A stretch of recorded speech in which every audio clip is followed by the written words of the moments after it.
Welcome back. I'm Phil. And I'm Steve, and this is Streaming Things, your #1 source for all things Star Trek Strange New Worlds Season 2. Phil, how are you doing today? Good. You? That was some of the best podcasting I might have ever. Good.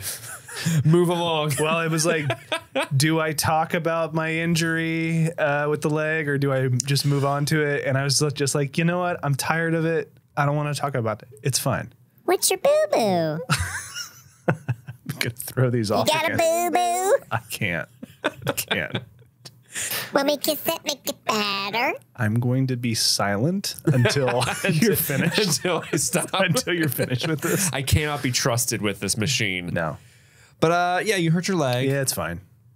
It's fine. You're limping. Mm-hmm. You're feeling good. If only we weren't on Rigel 7 and we weren't allowed to bring our equipment with us, we could have just patched that up like lickety split. Mm-hmm. Yeah. Yeah.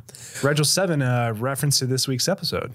Yeah. This week's episode, of course, is episode 4, season 2, titled Among the Lotus Eaters. That was a segue.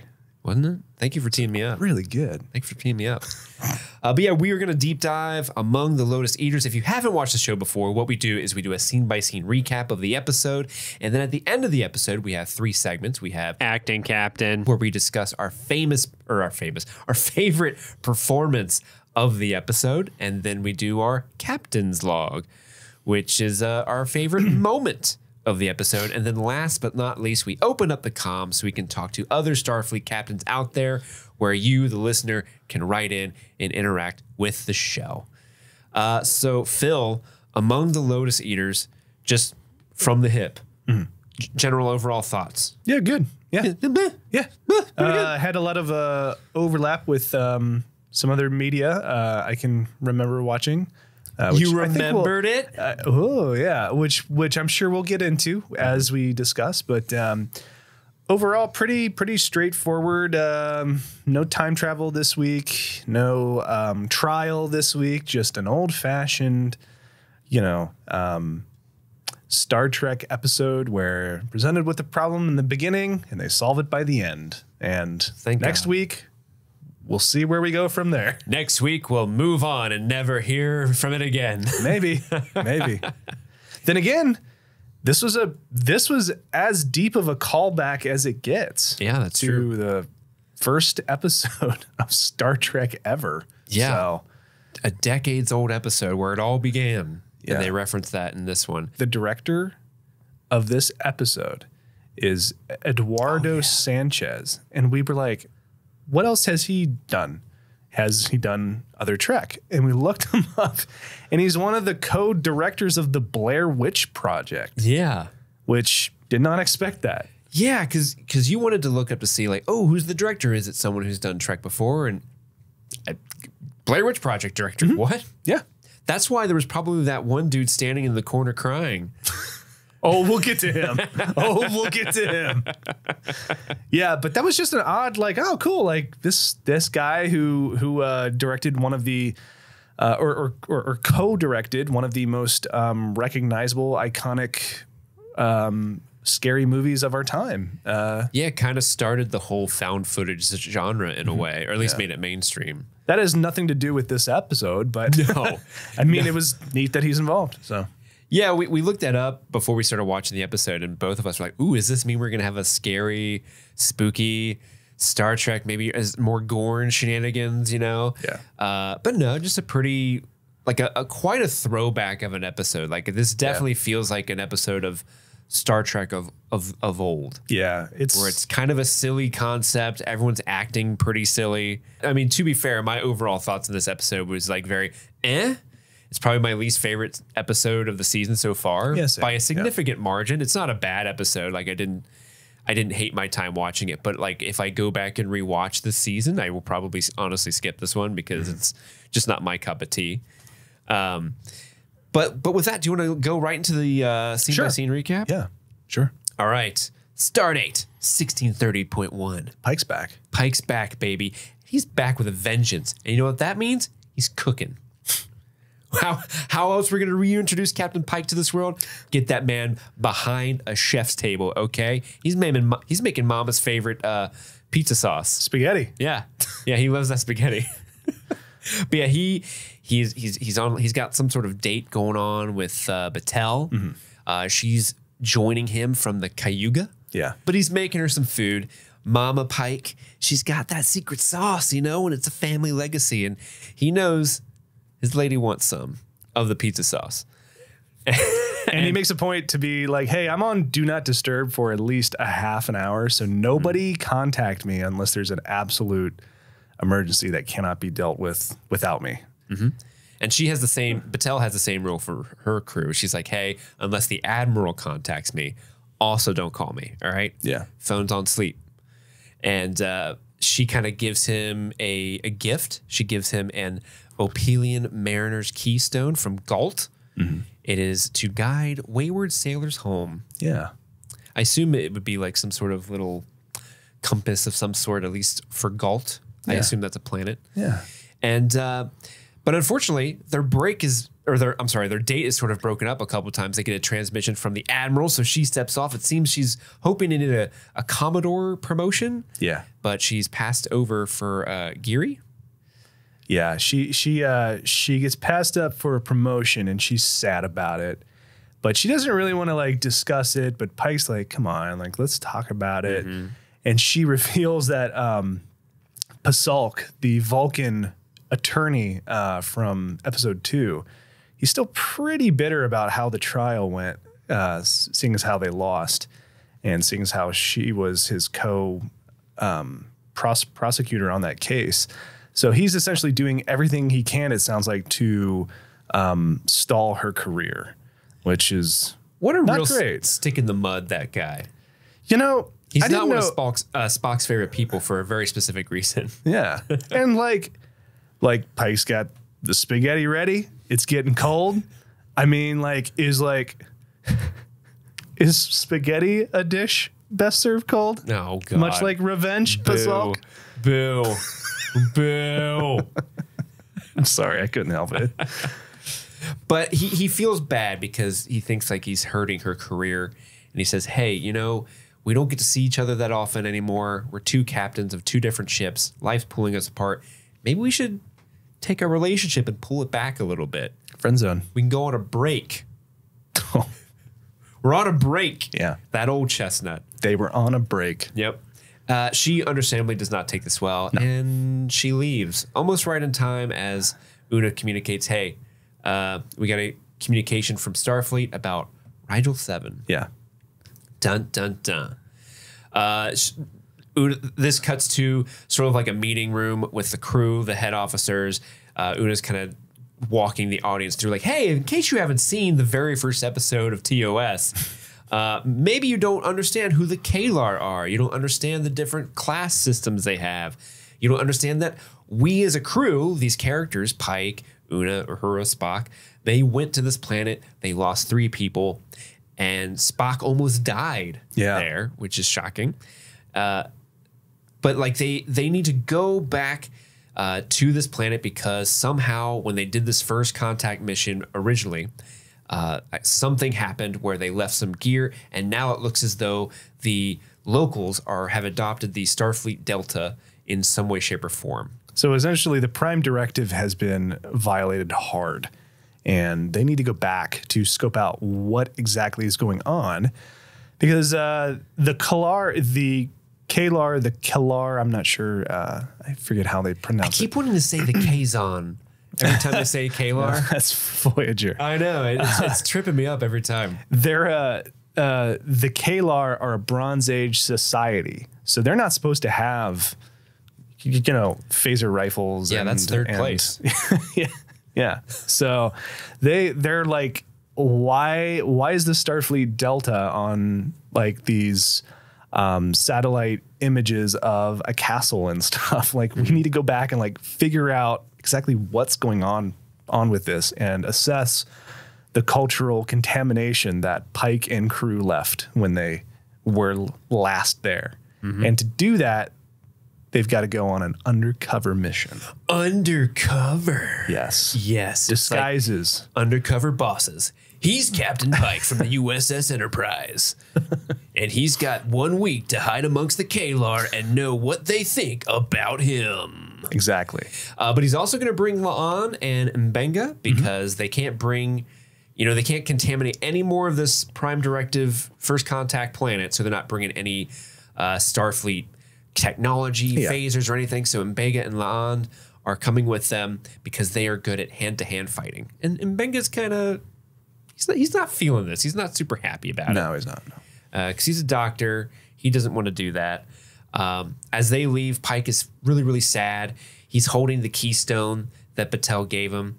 And Una kind of does the best friend thing where she's like, oh, boy, did you do that thing you do? Spill that Romulan ale, boy. Tell me what's wrong. But yeah, I guess Pike's one of those dudes where if he gets too close to somebody, he breaks it off. Is Pike afraid of Pasalk? Is he like, ooh, I had to friend zone Batel because Batel's getting the business from Pasalk, and Pasalk's pretty high up there, and I don't want him coming after me. So if I break the link from Batel, maybe that like puts Pasalk off my scent trail. I don't think he's scared of Pasalk. I think he's scared of commitment, and he's using Pasalk as an excuse to break this relationship up. It's true, maybe so. Because he's just a normal man. Yeah. A regular man. He's just an innocent man. Didn't we say that last episode too? I think I've said it 6 episodes in the last 2 weeks. I don't know why that meme makes me laugh so much. It's a good meme. But yeah, Una tells him, hey man, everybody deserves joy in their life, even a captain. You don't have to keep doing this to yourself. Because she knows he likes her. But he also says like, hey, we failed the previous mission. Starfleet contacted us specifically because it's their way of saying what we already know, and that is the Enterprise has to clean up its own mess. Yeah. You don't like it when your boss is like, hey, I'm disappointed. Yeah. Here's a mop and bucket. Go clean up your mess. Yeah. Oof. Yeah. I've made some messes in my time, Phil. Yeah. Yeah. Like what kind of messes? Like dirty kind. I know of most of your work history. I don't remember any dirty messes you've left. No, nothing like that. Yeah. Actually, I think the dirtiest mess I've ever made wasn't even like a mess I made because I kept it pretty secret. But do you remember? So Phil and I used to work at a movie theater together. Do you remember like how upstairs in the theaters where you would change the pop syrup boxes? Yeah, of course. Well, I was a manager at the time, so I'm wearing my little suit, like I'm Mr. Manager. Yeah. And I go up there to change the syrup boxes, and I bent down to pick up the box, and I split my pants from like top of my zipper to like top of my butt crack. Incredible. And so I did like this weird shuffle because there was like a balcony to the other end of the theater where a glass balcony, yeah, where extra pants were held. So I did this weird shuffle across the glass balcony. So did you put your your underwear showing ass toward the front of the building? Towards the front of the building. So if you're in a parking lot, you probably saw this like ass like slowly waddling across the building. Damn, that is a mess. Less of a mess for others and just mainly a mess just for you. Yeah. So yeah. And I had to wear extra large pants for the rest of the day. And how did you split those pants? Were you wearing a size too small that day or what? No, I think I was, you know how like when you're kind of sweaty, your skin can like stick to the fabric a little bit? A little bit. I think it was a combination of that and just being overzealous with my squats. You were just extra thick that day. Oh, 2 C's. just a really nice juicy 2 butt. C's. Yeah. Just, oh man. 2 hams. Well, I'm glad it didn't split the underpants as well, because that would have been I would have a felony at that point. I would have just died in embarrassment in that moment. That happened. I swear you just radio down like, I'm gonna need a change of pants in the syrup room, please. I would like pay someone like, please go to Target, buy me real pants. Yeah. Do not tell anybody. But Ortega is talking about this cool, exciting mission she's about to go on with her she's personal pumped. log. She's so pumped. She never gets to go on the landing party. And this time she does because the planet of Rigel 7 has some sort of debris field around it. And also the atmosphere is kind of crazy. Scans. Yeah. What was that? It's blocking scans. Like it's really hard to get down there. So they can't beam down. So they've got to fly a shuttle down. And I guess the debris field is like mucking with the controls, so it has to be done by hand. And she's the best. She's the best. And also her hat is supreme. Because she's going down with the away team. And they're going to be incognito, undercover. So she dresses in the style of the Kalar, which apparently includes a big fuzzy hat. Yeah. And there's this funny bit where Spock kind of beats the away team and is like, you have to be careful. Like, he's like, hey, I know you want to be on the landing party. You can't go because we have to kind of hang out in the upper atmosphere. And there's, what do you call it? Like, there are two celestial bodies slowly rotating. Like, can't you just say 2 moons, Spock? Analysis is underway. I wouldn't want to make a conclusion. Right. But she's bummed she can't have a landing. Yeah, she's party. off the landing party. That sucks. Because she just has to pilot the Enterprise every 20 minutes. Yeah. It's basically she just sits in her chair, and after 20 minutes, she just turns the steering wheel a little bit. She got to play dress up and anticipate a fun away mission, and it was snatched out from under her. Yeah. It's kind of silly, right? Like writing wise, because later on in the episode, she helps Uhura, and Una's like, "Oh, it's okay, I can pilot ship." Okay, I think the thing is like other people can run the like automatic controls, I'm sure, but they need her to fly it herself. That's the thing. Like, but they weren't anticipating manual control. They weren't anticipating this like this. What happens. It was just going to be like a normal, and even Una's like, I used to pilot this ship before you, idiot. Like, I can do this.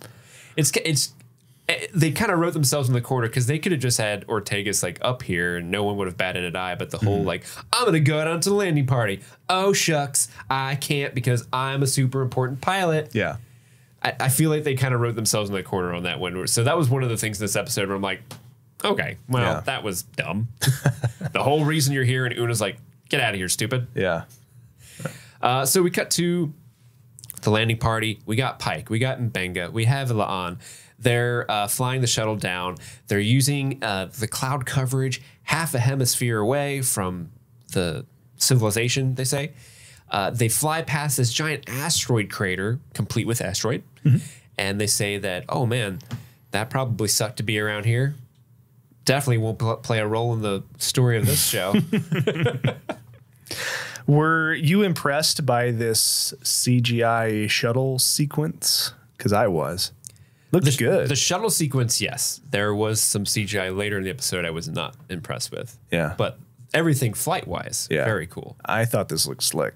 Looked really cool. Yeah, the planet itself has a pretty interesting aesthetic to it. It's like the snowy, like always in like a sunrise or sunset. Which one, Steve? Well, I don't know. Either or. It's purple. A lot of purples. Steve is famously unable to tell if a sun is rising or setting. I'm sunblind.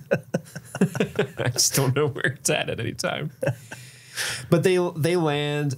Pike kind of goes over hey, we're not using our tricorders. We're not using our phasers. We got this box that Spock fashioned of like a telescope and other things. Yeah. Bronze Age trinkets. Yeah. Tools. Useless artifacts. And then as they're getting ready to exit the shuttle, La'an hears a terrible noise. Just the worst noise. Steve, I hated this. Yeah. God, it was like it just goes through your head. And we were watching it with the volume down pretty, not like super low, but like low enough. Yeah.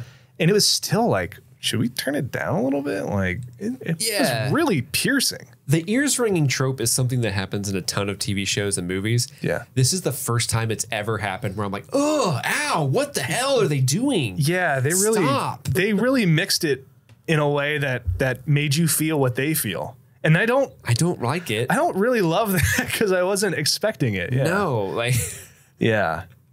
I mean, like, respect to them for making that choice. But the next time I watch this, like, I'm definitely going to, like, volume down a little bit because I don't want to live through that again. And it sucks because I feel like if you volume down to a point where this tinnitus noise is at a reasonable level, you won't be able to hear anybody talk. No, you've got to go back This up. is mixed so high up. It's Yeah. crazy. I could not believe they actually did it. I don't know, like, listeners, did you also have that? Or was that just, maybe that was just like your TV? Maybe, I don't know. Yeah, Like, write in next open comms and let us know, how did the awful Rigel 7 noise sound to you? Yeah. Because holy cow, like, and it happens so often. Yeah, it happens like 6 or 8 times in this too. So it's... And then in this, like, in the next 10 minutes, it happens like maybe 4 times over the next 10 minutes. Like, Jesus, stop. At like the 3rd or 4th, we're both like, is this really loud to you? And you're like, yeah. This is really bad. My dogs are like crying. Yeah, so she hears this noise, and when she kind of comes out of it, Mbenga and Pike are like, hey, are you okay? What's wrong? And we find out that she's lost 6 hours of time. Yeah, she doesn't remember it. Yeah, she's like, what was I saying? And they're like, she's in a completely different place from where she was when she began to hear the ringing. And then they mention in passing, like they are 6 hours from the shuttle. So she's like, oh, like she's like kind of quietly piecing together like, oh, fuck, like I have lost a lot of time here. I don't want to alarm them, but also like I'm very confused and concerned about why I don't remember the last 6 hours of time. And Mbenga's like, hey, are you okay? Like we can go back to the shuttle if you want. it's a 6 hour trek. It's a 6 hour trek back. And they're all like, maybe not the best idea. We're not going to make it before nightfall on this perpetually purple sunset planet. Or sunrise, we don't know. We know. And they choose to go forward instead because it's just not worth going back. And La'an's like, no, I'm fine. She's tough. Yeah. She's a tough cookie. Yeah. Phil, let me tell you my second issue with this episode. Okay. Do you know what the volume is? Have you ever heard of the volume? Yeah, it's the like OmniMax style screen that they use to film like The Mandalorian and stuff, right? Yeah. So I don't know if they use the volume on this episode. I assume they use something like it because that seems to be all the rage nowadays.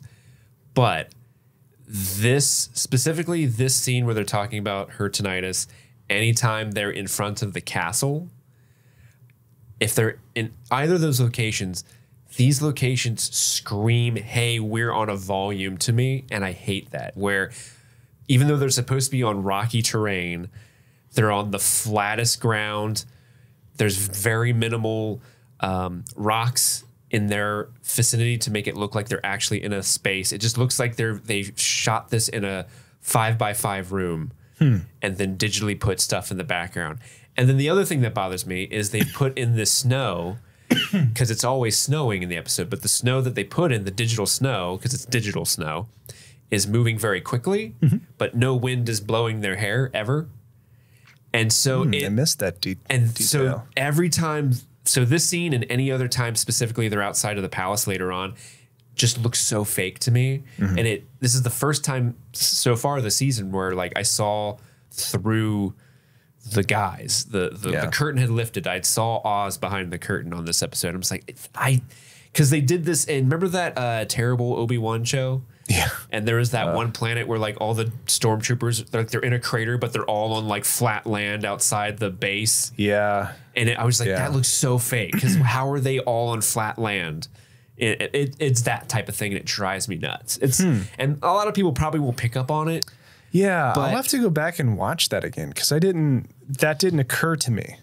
Yeah, it's a thing that I think it's a technology that's so new that a lot of people like don't quite pick up on it yet. Yeah. But because like I've seen so much stuff with volume, I've seen how that can be used really, really well. Yeah. Like they've used it really, really well in Mandalorian, and I've seen it used very, very poorly in Obi-Wan, and this was very Obi-Wan to me, where they didn't do a lot of they weren't doing the extra things to make it look like they were in the space they were going to paint them in too. Gotcha. Like the wind and I mean, even if they put in snow that was not blowing but just kind of falling. Yeah. But because they threw in this blowing snow, it felt really fake. Yeah, I'm gonna have to go back and watch that again because I missed that. Yeah, the blowing snow specifically, I picked up on the palace scenes. Okay, but yeah, so they end up, hey, we're gonna keep on going, and they come across a castle, and it's a pretty cool looking castle. Like I like a castle. Yeah, in my sci-fi. Who doesn't? La'an is still being affected by the sounds, and she's looking through the telescope, and she's like, "Uh-oh, we got trouble. The guards, they got phaser rifles. Yeah, not a good sign." No, for a Bronze Age society to have phaser rifles, that's not a good sign. Yeah, phaser rifles go to first place. Yeah, not third place bronze. No, bronze is no. And I love this little bit where like they're like, all right, we gotta sneak in. We're gonna sneak in there. We're gonna find them. And then Mbenga's like, Captain, there's some guys following me.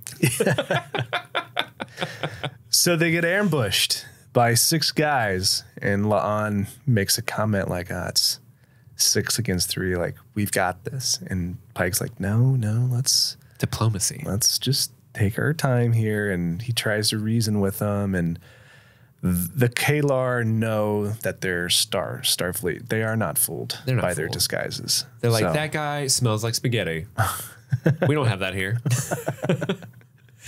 And then at that point is when Mbenga starts hearing the noise as well. It's spreading. Dun, dun, dun. They go into the castle and they meet the Kalar's supposed king. And who is it, Phil? Zach. One of the former it's Zach. Starfleet yeomen who were on the Enterprise for the first mission got left behind. They thought that he was killed in action, but he was not. So he, it's not exactly explained how he did it, but he essentially worked his magic to become king of this whole castle at this point. In the interim between when he was left and when they came back. Yeah, so his like shuttle went down, and I guess he still had all the Starfleet supplies, which included phaser rifles. Yeah, and just because if you have a phaser rifle in a Bronze Age society, that automatically makes you like the best. Yeah. But how did he? Oh, I guess he would have eventually like forgotten, and then eventually probably got into the castle somehow, and then he got his memories back, and then he became king. Maybe so. But yeah, they call me High Lord Zacharias here. Yeah, he's real pissed off at Pike too for leaving him, and he's not ashamed to sick his goons on them. Yeah, I think it's funny how even the writers wrote in La'an, or maybe it was in Mbenga, saying the line, "I'm sorry, are we supposed to know who this guy is?" Yeah. Again, if you haven't seen Episode 1 of Star Trek, TOS, you may not know. Zach explains, King Zach explains. I'm sorry, High Lord Zacharias? Yes. Get it right. Explains that this is not a normal planet that they're on. And he makes a reference to the ringing in the ears and mentions that it's caused by radiation on the planet. And that radiation is what causes that like lapse in time and increased fear and the forgetfulness. So essentially we know now like La'an is suffering from radiation effects at this point. Not just any radiation, Phil. My favorite kind of radiation. What kind of radiation you like these days? Exotic radiation. Ooh. Exotic. I love it when Chapel says that later. It must be some type of exotic radiation. Fancy. Like, ooh. Imported. My goodness. Tell me from where? But yeah, he says, by tomorrow, you won't even remember who you are. Yep. And they are thrown into a cage. And I did write, hey, that's the title of the first episode. Good job, buddy. Yeah. Good job. Let's all have a round of applause for Steve on that one. Thank you. Look at that. Look at that. I've seen movies. Connecting the dots. I do Look that. at you. Look at you. Look at us. Look at us. Who would have thought? Not me. Not me. Yeah, so they're in a cage. All their heads hurt. La'an wakes up and doesn't recognize either Pike or Mbenga and like just straight up decks Pike. Punches him. Yeah. Mbenga's looking a little scared. He's like, can someone get it? I'm not scared, but can someone please just tell me where we are? He forgot the whole conversation with King Zach. He forgot the mission. La'an doesn't know her name. She forgets where she is. And Pike is also at a loss for answers too. And he's like, like, what are we doing here? Like, they've completely forgotten their whole point of being on this planet and in this cage. Absolutely. Cut to the Enterprise. Uhura is doing her job, but she's hearing the noise too. Yeah. What? She seems to. What? What? With an H. What? At first, because it was zoomed in, her head's kind of turned towards the camera and her little ear thingy. Yeah. So I thought maybe like, oh, she should get that checked out. She's getting some really bad feedback. Oh, yeah, the radiation thing. Oh, yeah, the plot device for this episode we're watching. Yeah. Well, apparently she's lost 2 hours because Una had told her to do some type of report that she hadn't done, and she lost time. She's like, "Well, that was 2 hours ago. Weird." And I love how Ortegas. She was like, "Did I do it? Did I do good? Did Uhura do good?" I do love how Ortegas is like, "Hey, someone shouldn't be staying up all night translating Tellarite sonnets, you nerd." Yeah. But then she gets sent to sickbay for forgetting about the report. And Steve, I just gotta say, Yeah. I feel like this is an embarrassing thing for me, but I forget stuff all the time. And if this was grounds to go to sickbay to get checked out, I would be in sickbay all day, every day, because I forget everything throughout the day. Yeah. And it was just funny to watch this because I'm like, this is bad that she lost 2 hours, but also like I feel like I've lost 2 hours before. I can't remember when. That's the nature of forgetting things. I mean, when you came over here, I greeted you at the door and you just kind of stared off for a second and then went, how did I get here? I just thought it was Phil being you. Yeah, I thought it was Phil being Phil. But yeah, I think this is unfair, though, actually. Yeah. Because every time when I was in school and every time I went to class and I was like, hey, I forgot we had a test today. Yeah. They didn't let me go to sick bay. Yeah. I had to take that test. Yeah. It's bullshit. Yeah. It's bullshit. Bullshit. If only we lived in a socialist utopia. But we got to Uhura is telling Chapel, what happened. Ortegas is there. Or Chapel says something is blocking her neural pathways. That's not good. It could be a virus, maybe. Bacteria. Yo, what'd you have for breakfast this morning? Oatmeal. Ew. Yeah. Well, what type of oatmeal? There's some good ones. Wait, are you actually asking me or are you asking? I'm asking you. Oh, what did I have? I had cereal. Oh, you did? Yeah. What kind of cereal? I don't eat oatmeal. It has the texture of puke. So I'm good on that.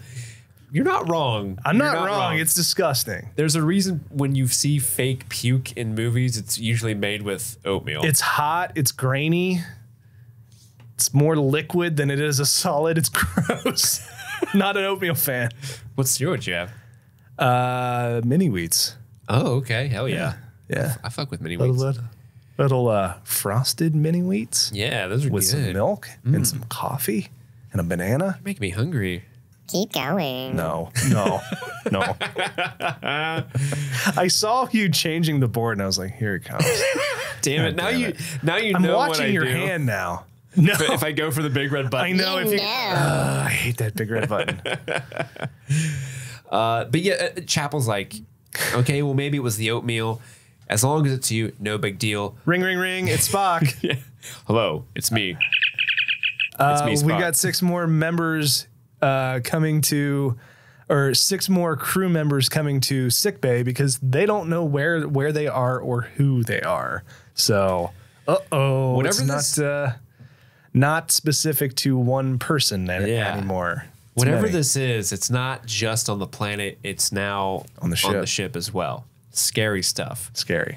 Cut back to the planet. Pike and Benga and Laan are still in the cage.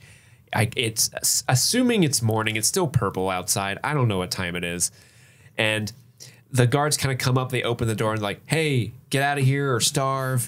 But they're like, I don't fucking know you. I'm not leaving this cage. Yeah. And this old man kind of comes up and he's like, hey, be nice to these guys. They had a rough forgetting. Yeah. They had a rough forgetting. Lay off.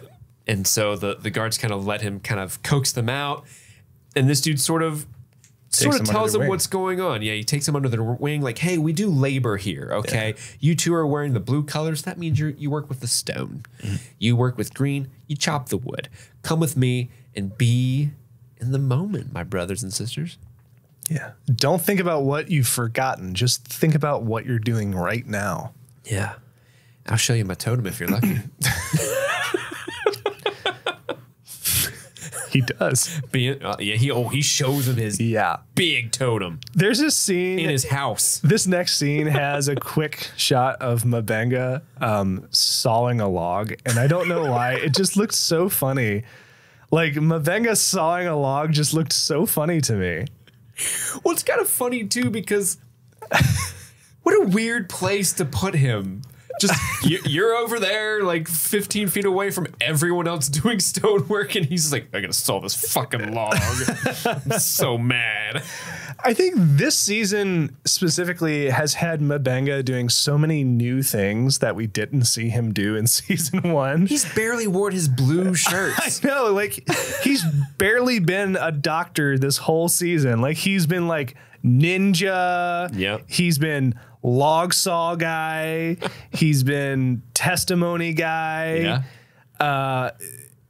But I don't know. I just like, if you watch the episode, go back and just look at that one quick shot of him cutting the log. I don't know why it looked so funny to me, but it did. I agree. It was very funny. Yeah. But their old friend, he's saying like, hey, this is great. We're working out here. We're breaking our backs. We're not getting paid. No. We're being whipped if we stop. Work sure is a blessing.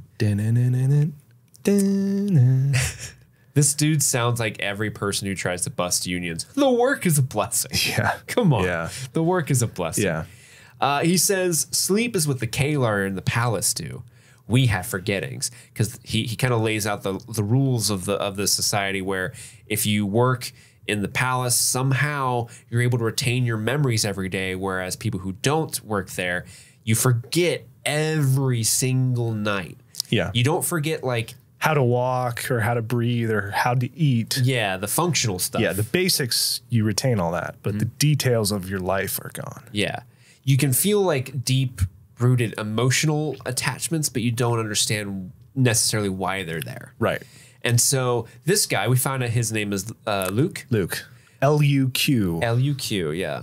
Wouldn't it be weird if it was just a regular, hi, I'm Bill. I just want them to go to a planet of aliens like, hi, I'm Ted. Let me show you the ways of my people. This is my friend Gus and Sarah. Yeah. But this is Luke. He's got tattoos on his arm. Yeah. And his pictures, as he calls them, yeah. to help him remember at least some things day to day. Yeah. And Pike, as he's kind of telling Pike and crew this, Pike kind of looks at his hands and he realizes, wait a minute, I've never worked a day in my life. Yeah, my hands are soft. These hands are baby smooth. Yeah. I'm not a stone worker. Like, I don't belong here. And then I have this gift, like my emotions telling me, and he grabs the keystone that Patel gave him. This is important. I don't know why, but it's important. And I think that guy over there who looks weird sawing wood, I think he belongs with us. I think I came here with him. Yeah. We must be friends. And then, of course, because they're talking too much, the guards are like, hey, get back to work, crack them rocks. We need them rocks for reasons, okay? We need big ones. We need small ones. We need some bigger than your head, all right? Yeah. What are we using these rocks for? What do they use those rocks for? Making new castles, additions to the castle, perhaps. The castle looks kind of small. The castle is more vertical than it is wide, so maybe they're just adding on to the first level, like a new walk-in bathroom, perhaps on the first level. We did see the Great Hall, so Maybe they need more storage. Yeah, they're going to blow out the room between the kitchen and the great hall. And they're going to open it up, allow a lot more sunlight in. These open concept castles are all the rage, and they want to make changes. Yeah. Yeah. I get it. Yeah. I get it. You've convinced me. This is the Property Brothers planet. So they're there. They're helping out. I would love to see the House Hunters version of this. He's a social worker, and she is a kindergarten teacher. Their budget, 20 billion credits. A castle. I just want a castle on a planet that makes me forget. I want something closer to the core worlds. Who will budge? Find out. I want perpetual purple sunsets for my castle. Look, honey, they keep breaking up rocks so the planet looks very flat at all times. See, you just explained away your issue with the whole you cut all they needed is one quick cutaway to High Lord Zacharias and his tower, like, make the ground flatter. Send the forgetful people to do it for me. Yes. Yeah. But yeah, the guards get a little too pushy, and Pike he gets into action mode. Snaps. You know? Yeah, that's part of his instincts. He snaps. He starts beating some ass, and yeah. La'an joins in, and she starts like a sledgehammer fight with a dude. But she actually gets stabbed. Sliced. Or sliced, yeah. She gets cut open by the guy she's fighting. She does win, but he gave her something to remember him by. Yeah. Yep. And this is when Mbenga, his instincts kick in. He knows how to fix the wound, and he rushes over, and he's like, I think I'm a healer. I think I know how to do this. Yeah. But you know whose instincts also serve them well, Phil? Who's that? The patrons who keep this show running. Look at that segue. Each and every day. Just so you guys know, we're still thanking the month of June patrons because Patreon cannot be trusted for the first full week of the month. So next week, we'll begin our shout outs for the July patrons. But until then, you got 2 more days to thank these patrons coming up. Well, actually, I'm sorry, 1 more day because this is Friday. You're listening to this on Friday. This is the last time you're going to hear these people unless they supported us next month. Let's thank them out. Let's thank them. You want to thank them? Sure. I got crazy. I'm like, I don't know what to do. I lose my goddamn mind. Thank them. Okay, fine. Hi. Thank you so much, Chester Copperpot, Stanton Valentino, Svento7, Pills Baby, Jay Scramo, A.K. Ashley Ray, Alan Tomlinson, Wendy O'Laughlin, Jason Hawkins, Jason, Trey Barrera, Conrad, David Malfara, Kaylee Sampson, Rabbit Dog in a Barbie Car, Jose Ruben Cruz Rodriguez, Alexis Adler, Thomas Alexander, Emmy, Joe Velez, Valerie, Aaron Layton, John Collins, Amanda King, Son Loving Mortal, Andrew Gray, J. Dinklage Morgoon, Jen Robinson, Kate Kloop, Kalisha Reeves, Kiki Newton, Kevin Strother, Jeanette Murphy, Casey McCain, and Enza. What's up, Enza? What's up, Enza? If you haven't heard it already, check out Enza's chosen pick for this week. It was The Fifth Element. That dropped Tuesday. Corbin Dallas Multipass. Multipass.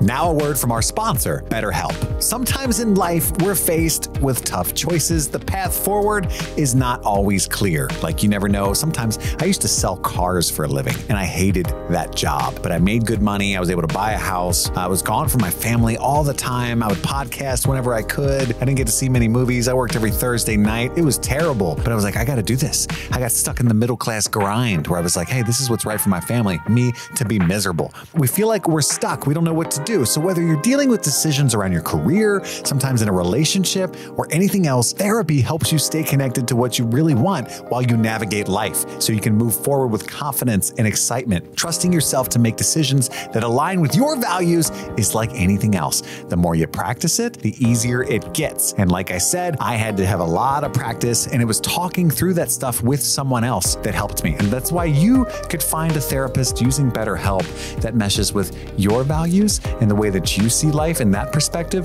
and they can talk you through in a way that you find valuable and that you understand. So you can do it entirely online, get matched with a therapist like this that you enjoy, that you find value in. And if you find that it's not working, you can switch at any time.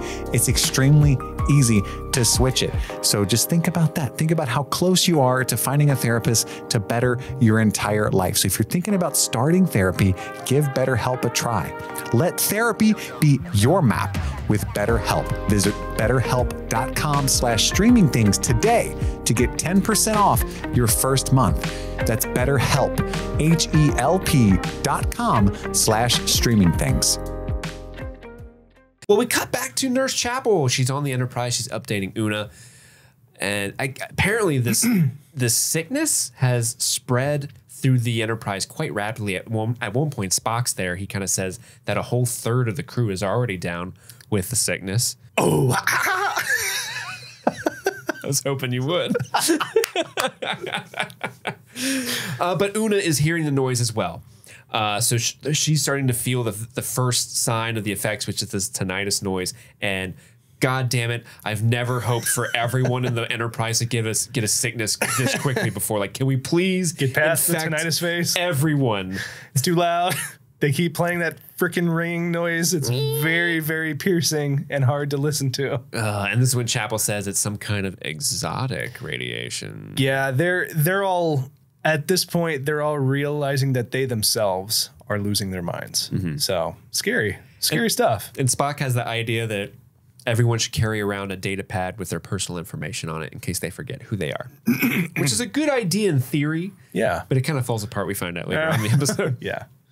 Spock tells Ortegas back on the deck of the ship, hey, head towards the debris field, because earlier on, actually, we kind of glossed over this. While Uhura was having her little bit with the noise on the bridge, you can hear in the background Spock and Ortegas talking about a debris field that he had been studying. Like, there's some curious effects from that debris field. And she's kind of making fun of him. Well, now he's like, hey, head towards that debris field. I think if we can get beyond it, these effects will dissipate, and the sickness won't go around, because he thinks the radiation is a result from the ore or the rocks that are in these asteroids or debris field. Yeah. Is that what you call it, an asteroid? Would it be no, it's not an asteroid. It would be I don't know. I think the individual pieces of the debris in the debris field. Part of the two moons? Oh, I guess that would be an asteroid, right? Yeah, sure. Yeah. Big giant space rock. Yeah, big giant space rock. Floating in space. We're back at Luke's pad. Yeah. He wants to show him his totem. And he's also like very unconcerned about La'an dying. Yeah. He's like essentially like, yeah, she's in bad shape. She can lay down on the bed, but like, we're going to forget she's dead in like a day. Yeah, just let her die peacefully. I mean, like, let her do her thing. She can just pass away. And then guess what? We're all going to forget it tonight. And then we'll wake up tomorrow. We'll go back to work. Like, why is there a dead body in here? I've seen the way you saw logs, my man. Oh, man. Amazing. Why don't you saw some logs and go to bed? If you know what I'm saying. And like Pike and M'Benga are both like, no way, man. Like, she's not going to die. And like La'an's also like, hey, I'm good on like talking about me dying. Like, we don't need to go down this route. I'm not going to die. I do love the comedy of him just in a very blasé way, like, just forget her. Forgetting is a blessing. And she's like, I'm right here, dude. Still breathing.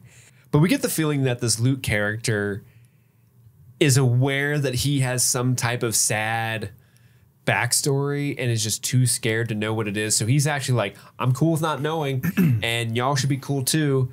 Because he's sort of like the local, even though like we don't really see anybody else who lives here except him and the other background actors. Yeah, he doesn't interact with anyone, but he kind of keeps.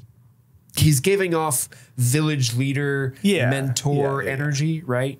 And like he's got these tattoos that he covered up at some point, and he like deep down emotionally he knows like these old tattoos that I covered up, I don't remember why I got them or why I covered them up, but I'm pretty sure, like I'm like 95% sure it's because they carry the story of like someone I loved who I lost. Yeah. So he's like, I don't need to know. Like I don't remember them.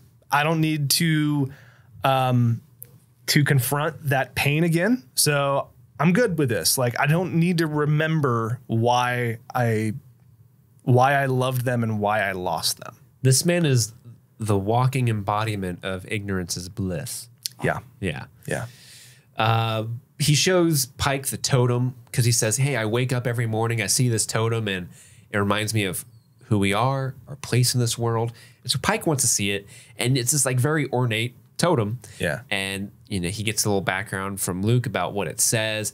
And there's this sort of legend kind of in there that there's this casket in the castle where the people who live there can, like, I guess all memories is stored in this casket, and if you live in the castle, you have access to it, so that's how you keep your memory. There's this like special Ark of the Covenant, basically hiding in the castle, storing everyone's memories. And Pike's like, yeah, that makes sense, and just believes dope. it. Yeah, Yeah, like all of our all of our memories are stored in a box in a castle. Yeah, that sounds right. yeah. It's a metaphor, Phil. Yeah. We box up all of our feelings and hopes and dreams and memories. Yeah. And we just nearly have to open Except and look Luke, inside. he said he's past the need to remember. He's so beyond He's it. too He's over afraid it. of the pain. He's over it. But like Pike is like, hey, if we can get Mbenga to that castle, he will remember how to fix La'an. And How to he can- doctor. how to doctor. Teach me how to doctor. Teach me how to doctor. Yes.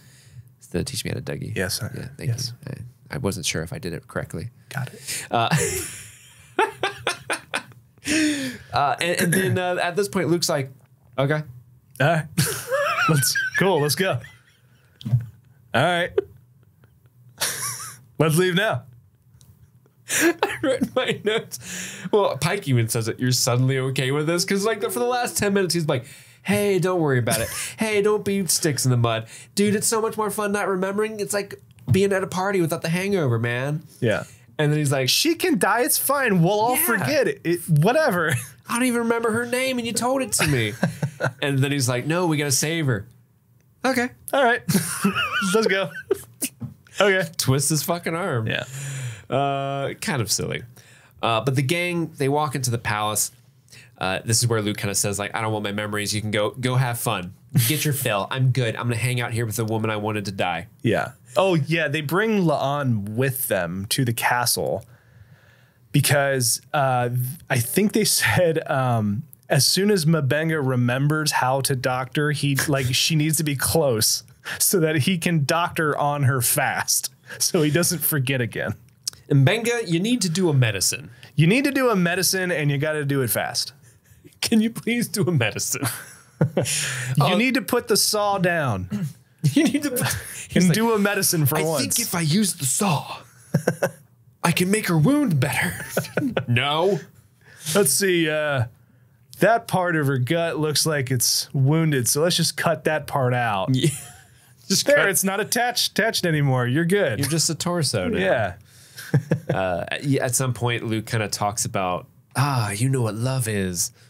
Because Pike's holding his keystone, and there's like this is where it kind of The goes more keystone into that his Patel tattoos. gave him in the beginning of the episode. Yeah. Yeah. Love is a big connecting feature. We cut to Ortegas. She's on the helm of the ship. Doesn't know why, though. She hears the noise, which, yay, as an audience member. Is this the last ringing we hear? I think so. Thank God. Over the hump. Thanks, Spock. Yeah. Oh, my God. Yeah. But yeah, at this moment, she completely forgets where she is, who she is. She's kind of worried, like, where's this place? Who are you? Yeah. And then Spock kind of is like, I don't know. I don't know. I feel like the answer is here, but I can't read. Yeah, he looks at the pad that he had like his dossier on himself, and he's like, I can't read this. Like he's forgotten how to read. Yeah. But it's funny because like Ortegas is like panicked and like angry because she's confused about where she is, but Spock didn't seem to forget how to be like a Vulcan. Like he's like still like instinctively that's his instinct. like I'm gonna like reduce my emotions to next to nothing.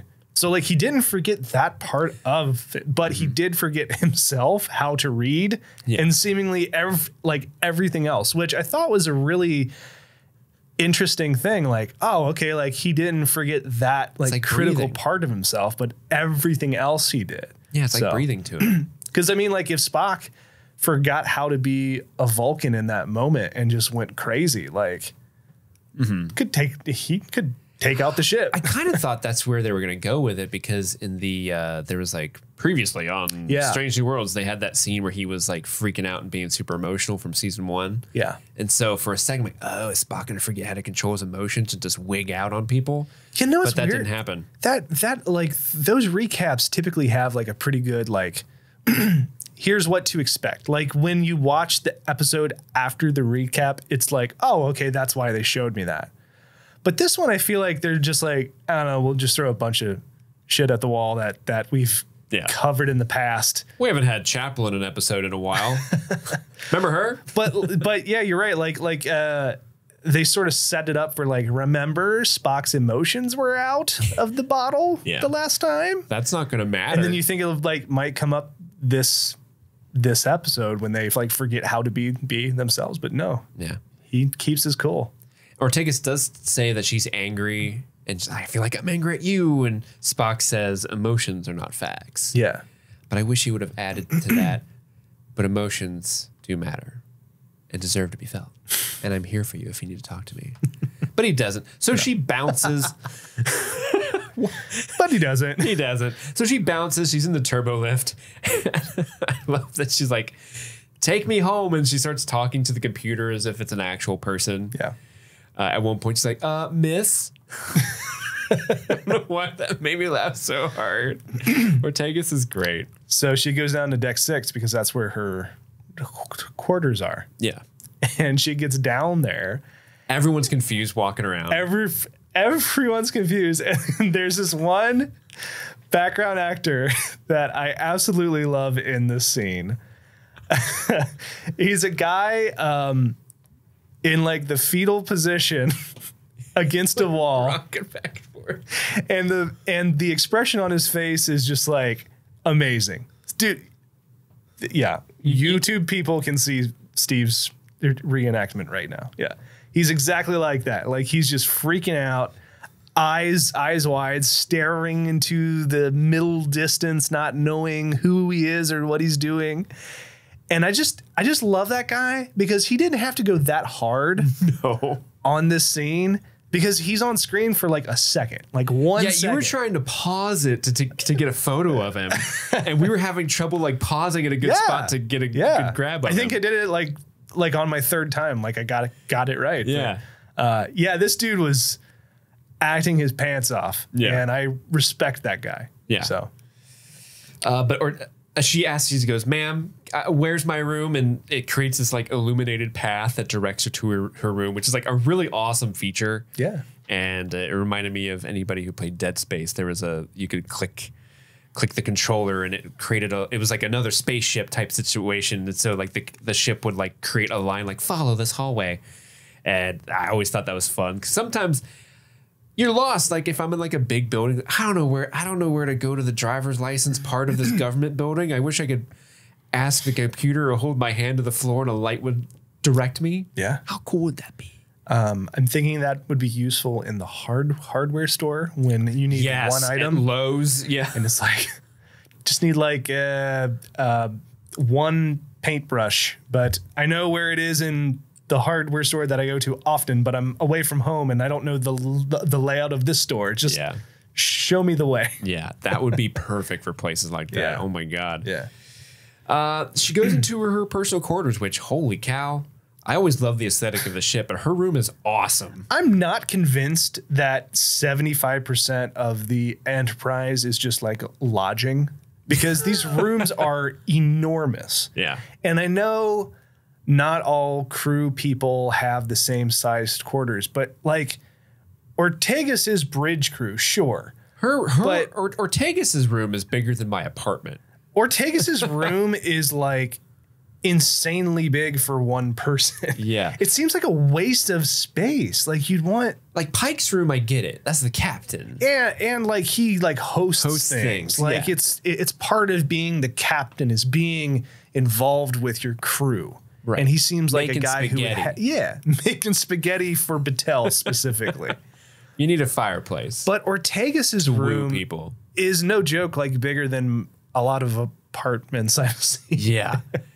I was so jealous. I was like, dude, if I could live there and get a view of space and have a nice lady you can talk to whenever you're lonely. Ma'am.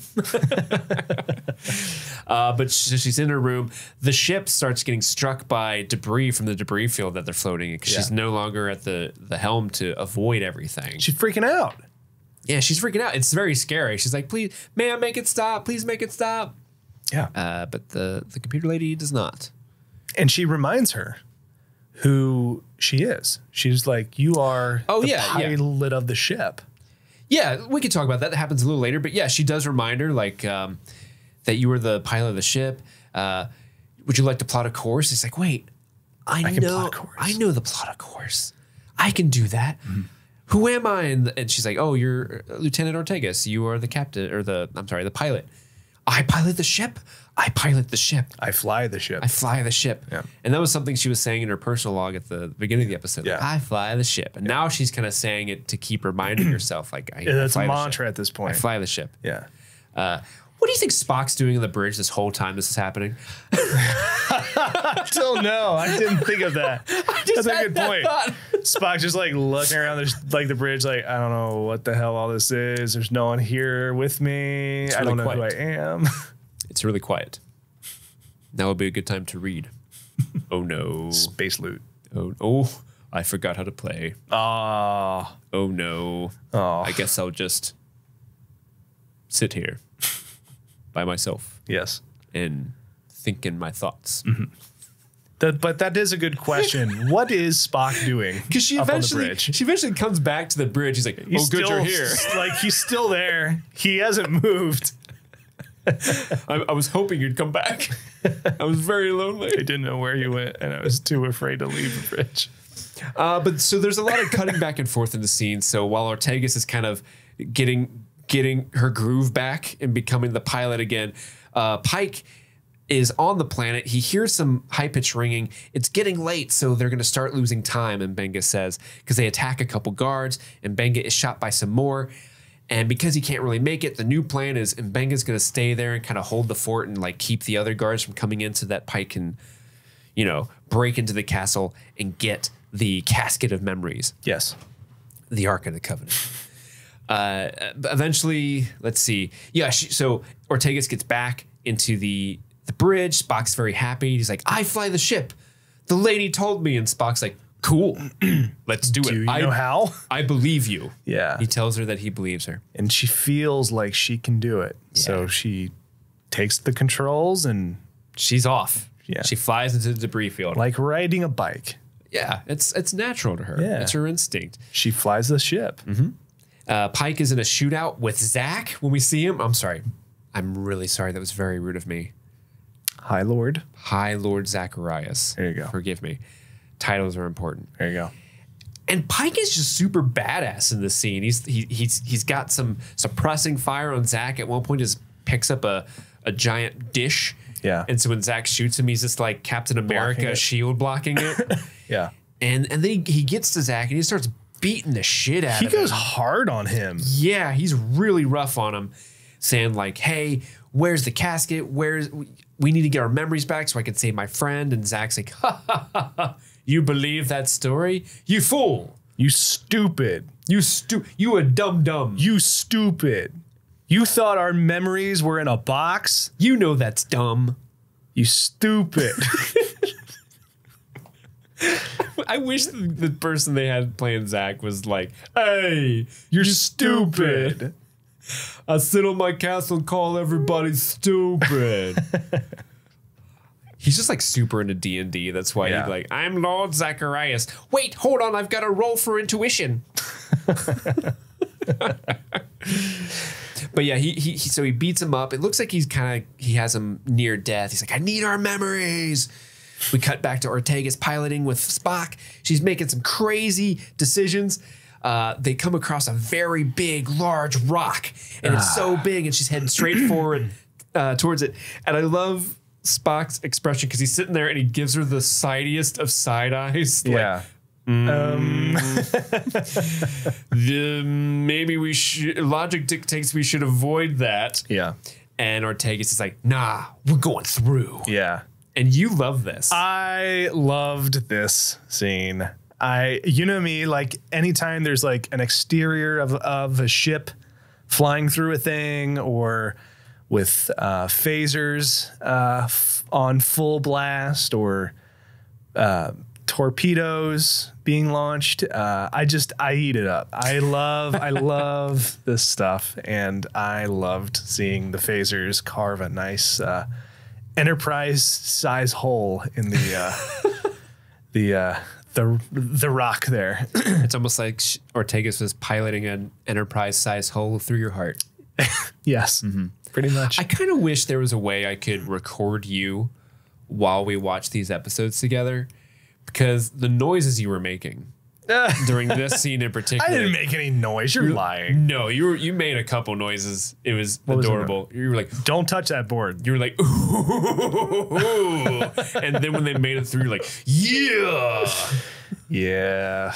I do. I really like I love. I'm watching you.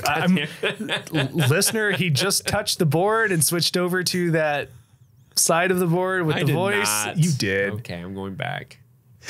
I just really like seeing the tech. That's all.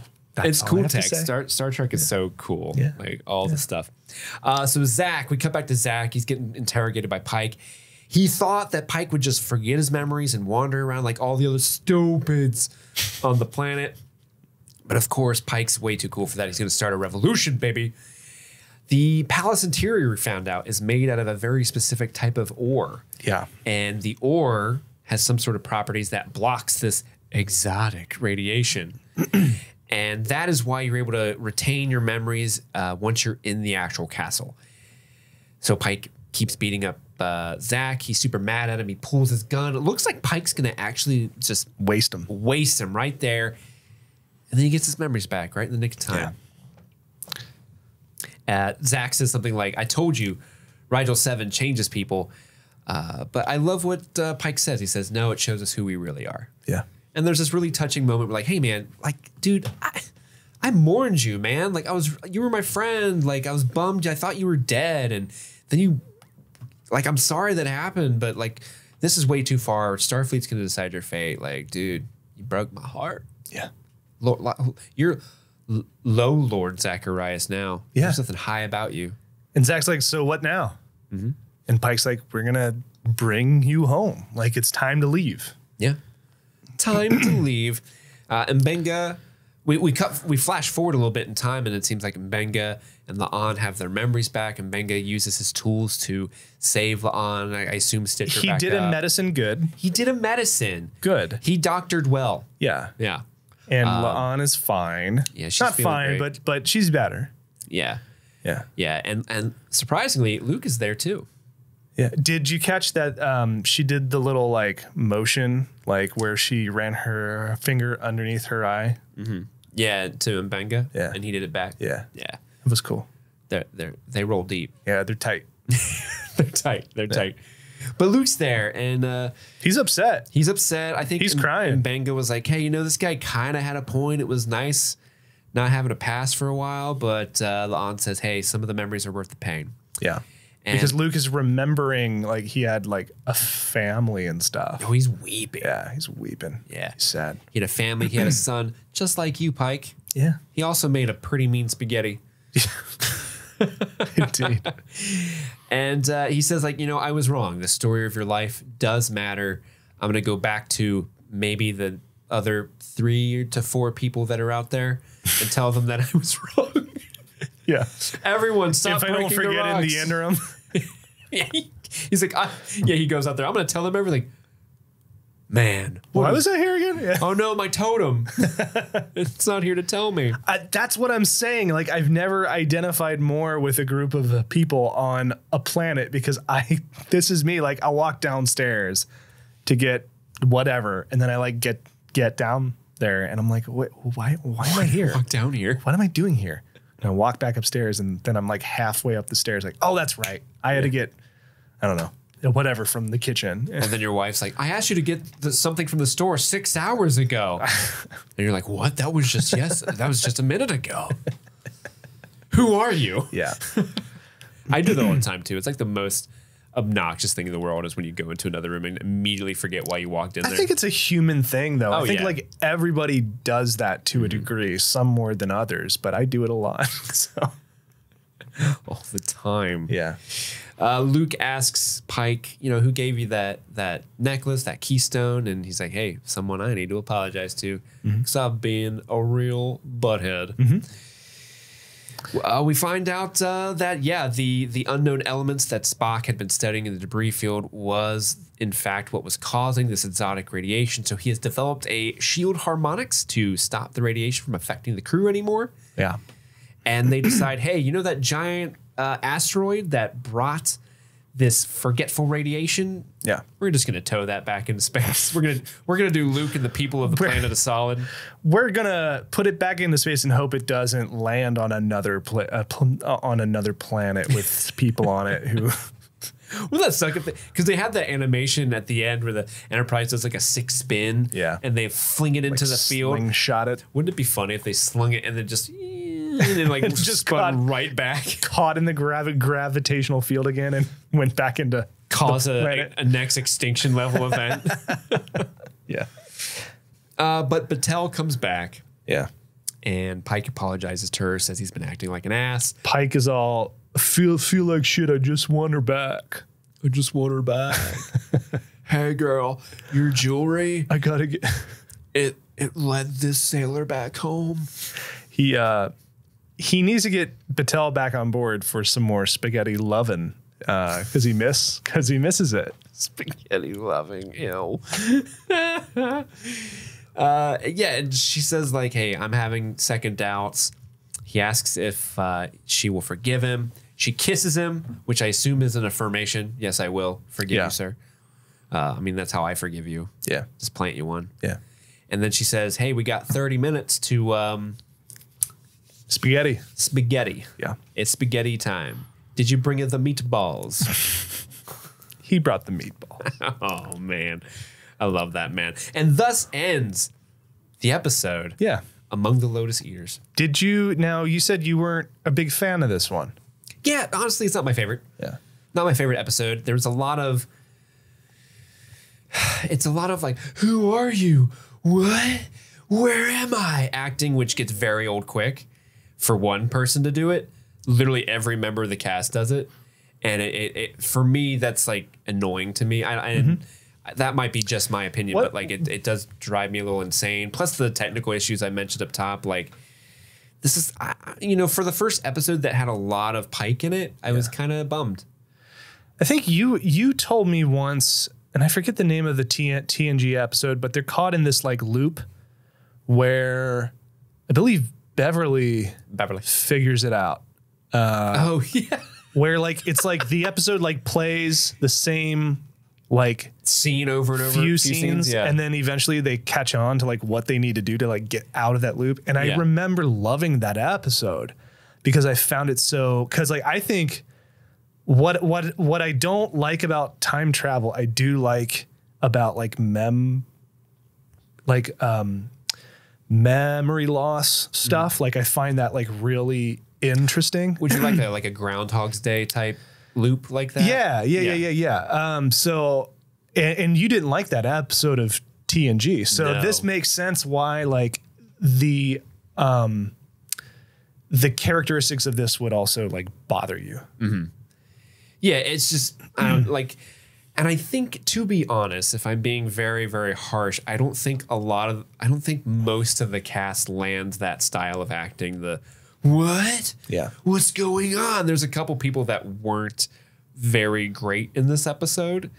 And because I just think that style of acting and maybe even the writing of it is just so cheesy and hokey and not, I don't know, it's not believable. So like even you can kind of, especially I feel like Christina Chong, like in the moment you can see her like, this is fucking dumb. Why am I doing this? There's I forget which scene it was, but I think maybe it was them in the cage, or maybe it was them when they were hitting the rocks. There was one scene where I felt like, oh, she's like barely phoning that in. I'd have to go back and watch that because I didn't pick up on that, but that doesn't mean it's not there. So yeah, and that's I'll to go back and watch that again. Yeah, I think that's a particular style that affects me personally. But what did you think overall? I liked it. It reminded me of Memento, that movie with Guy Pearce. I think that was a Christopher Nolan movie, right? Yeah, that was Nolan. Yeah.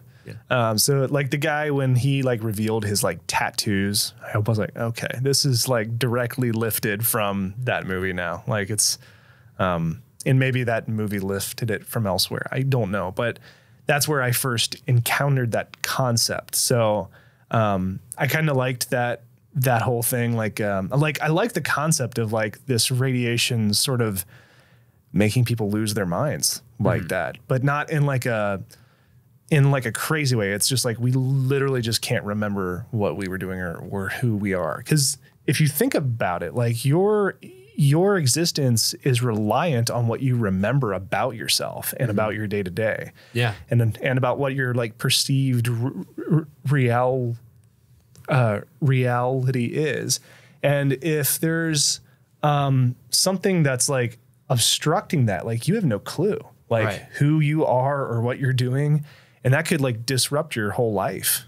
And there have been like stories before where like someone loses their memory and they get lost and they like live life as someone else until they're found and like told who they were. Yeah. And it's just wild. So I find that pretty interesting. Whether or not this was a great episode, I don't know. I think it was fine. I don't think I had the same issues that you had with it, but is it my favorite of the four? No. I did appreciate the charm that it has of having that old style Trek. It felt like a very like meat and potatoes like Trek episode. Meat and potatoes, but also like they have a concept of everyone's forgetting, but also there's a weird little man in a castle, like in a crown. Like that reminded me of TNG specifically. It is like classic Trek. Yeah. So in more ways than one too, like with it being a reference to the earliest of the days of Trek too. So I feel like this is a pretty good like callback retro style ep.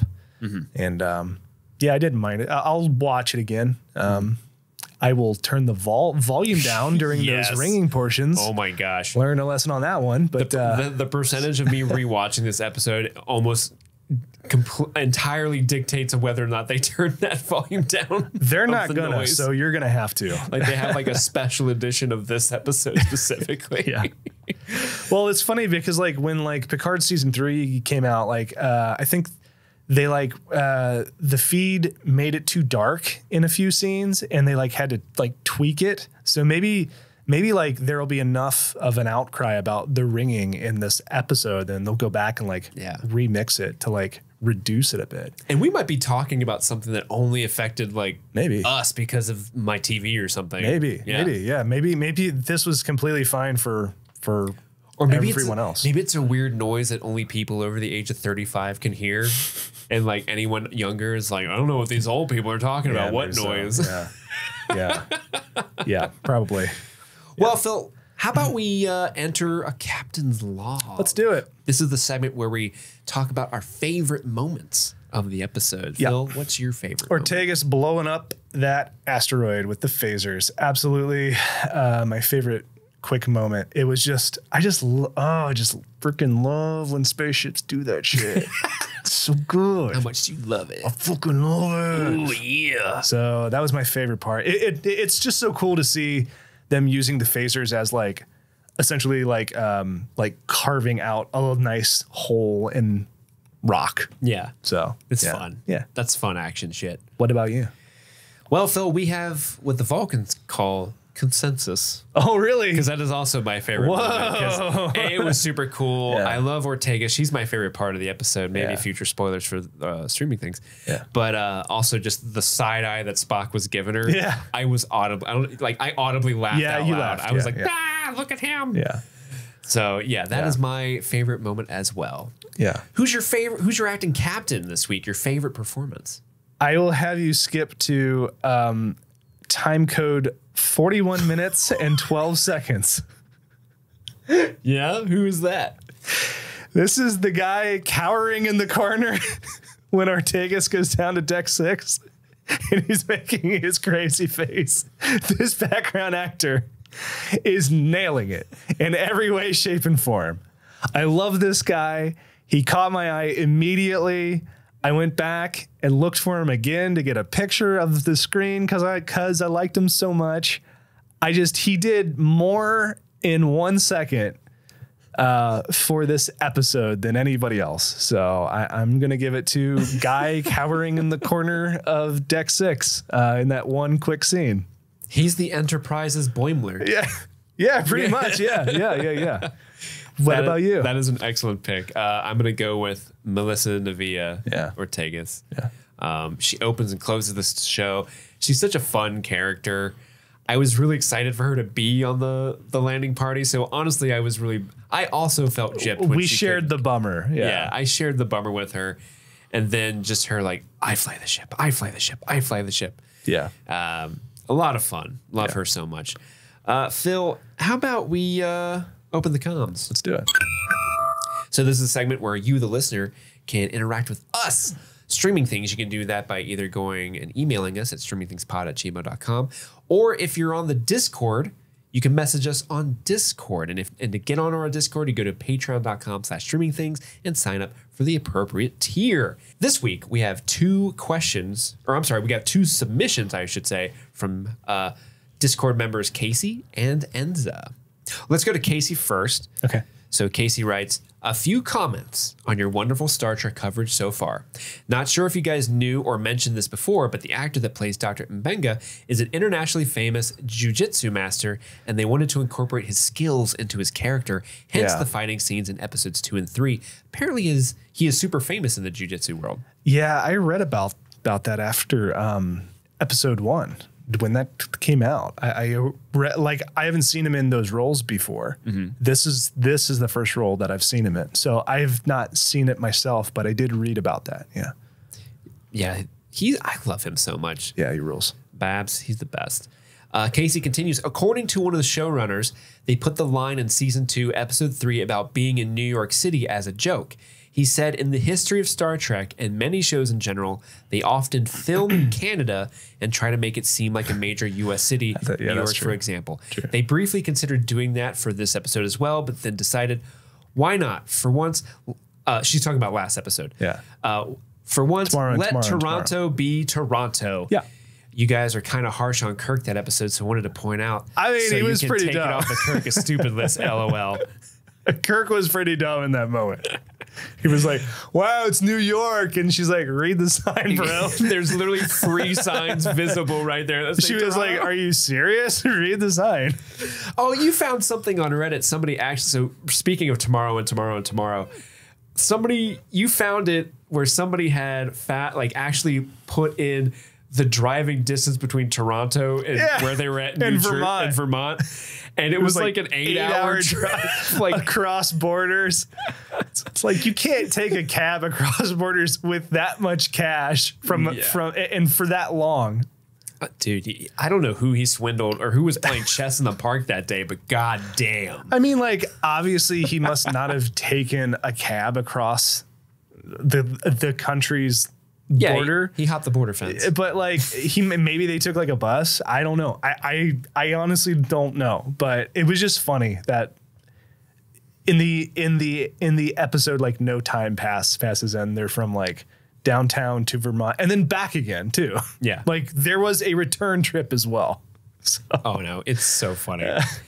Next up we have Enza. What up, girl? Yeah. Enza writes, hey, Steve, I got a Star Trek question for you and Phil. Oh, hey, Steve. She was DMing me. Okay. Enza was sliding in my DMs. She writes, we've seen the show use several sci-fi tropes already, like the body swap, the time travel. Are there any other tropes that you'd like to see them use? Oh. So I'm going to open it up to more than just sci-fi tropes. Okay. Like if you can think of some sort of like movie trope that you would love to see them use in a Star Trek world? Gosh, that's a really good question. Yeah. Enza's got great ones. I will say, I did talk about this episode last week There's an episode of DS9 where they went back in time and they spliced in the DS9 crew with old TOS footage. And part of me would love to see something like that again with this crew.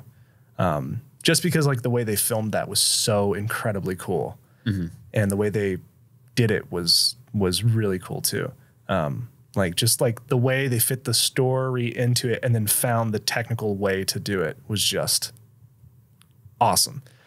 So I would like them to bring that trope back. I know I'm not like a time travel guy, but I think it would be really neat to see like how they would merge like new Enterprise set in the same time frame as TOS with old TOS in the same timeline too. That'd be fun.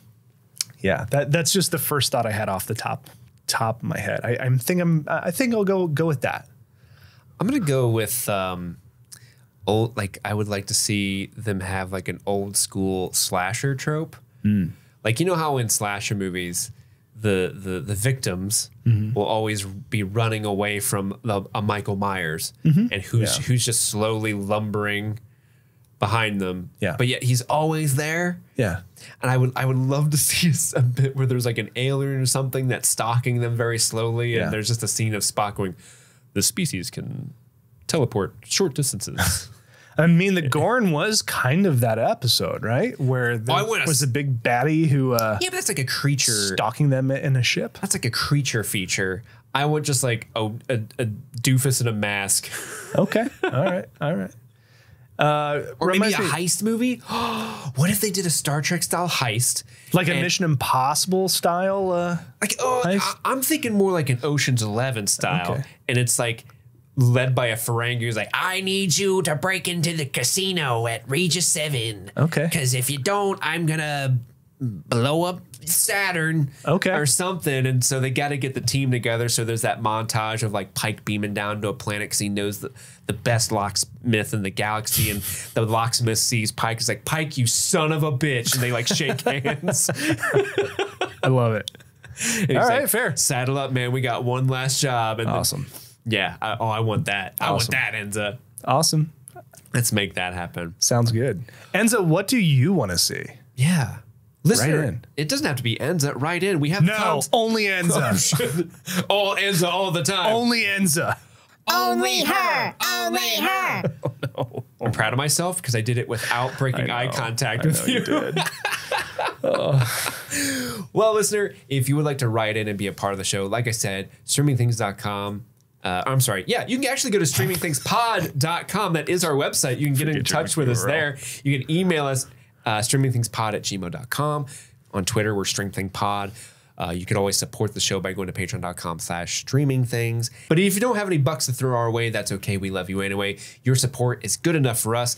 You can always support us for free by liking us wherever you listen to this, on YouTube, on Spotify. You definitely should be listening to us on Spotify, who host Streaming Things.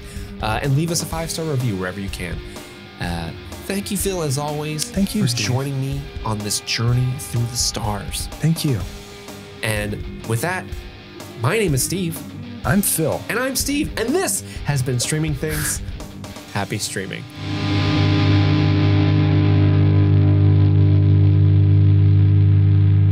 But we kind of get the idea that this Luke character is... Answer from nih.gov if you can't hear or feel their breath. What's that?